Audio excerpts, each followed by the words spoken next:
Le Vie dei Tesori, uno dei più grandi festival italiani dedicati alla scoperta del patrimonio delle città, una grande occasione di riappropriazione dei luoghi da parte dei cittadini e una straordinaria opportunità per i turisti.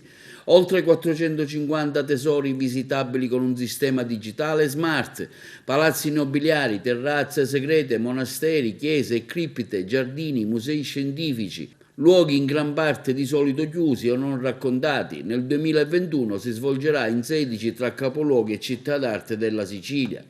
Le Vie dei Tesori annuncia le date della prossima edizione. La Sicilia a settembre e ottobre si trasformerà in un unico museo diffuso con 8 weekend, 400 luoghi e 150 tour in tutta l'isola. A settembre e ottobre 8 weekend.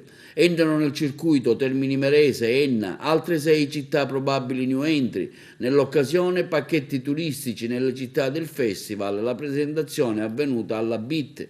Nel circuito anche la città di Agrigento con un itinerario inedito del centro storico e Sciacca con i suoi artigiani. È un puzzle che si sta componendo e i suoi ultimi pezzi, quello della prossima edizione della Via dei Tesori, di sicuro non c'è parte della Sicilia da cui non arrivi interesse a far parte del circuito, segno di una grande voglia di ripartire, nel segno di una bellezza partecipata delle comunità. Una Sicilia insomma che si scopre a poco, trasformandosi in un unico museo diffuso.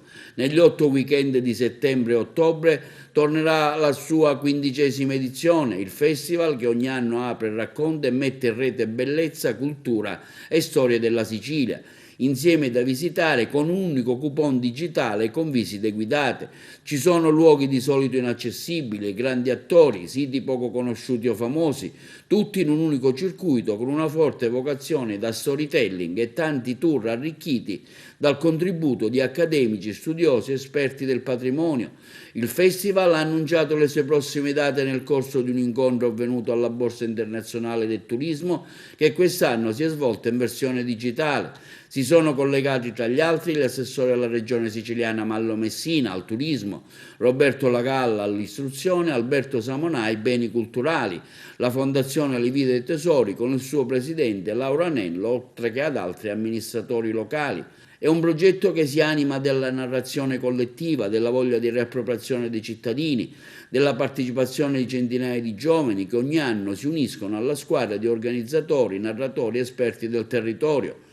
Alberto Samonà, assessore ai beni culturali della Sicilia, afferma come ci prepariamo a un'edizione speciale della Via dei Tesori, un'edizione di rinascita che ripercorrerà la Sicilia per 2 mesi.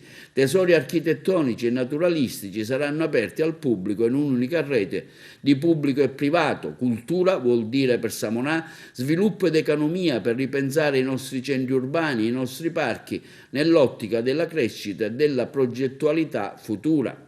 Ovunque palazzi storici, giardini, terrazze, monasteri, miniere, aree archeologiche, chiese, musei gioiello, insomma un immenso circuito di bellezza e natura che sarà visitabile con i coupon digitali acquistabili sul portale della Via dei Tesori, costruito con la collaborazione di decine di enti e istituzioni.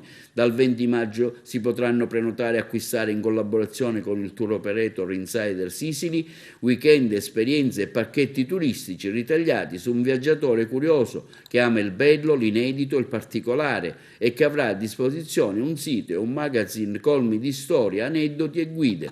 E grazie al progetto Sea Sicily della regione siciliana si potrà beneficiare anche di offerte speciali.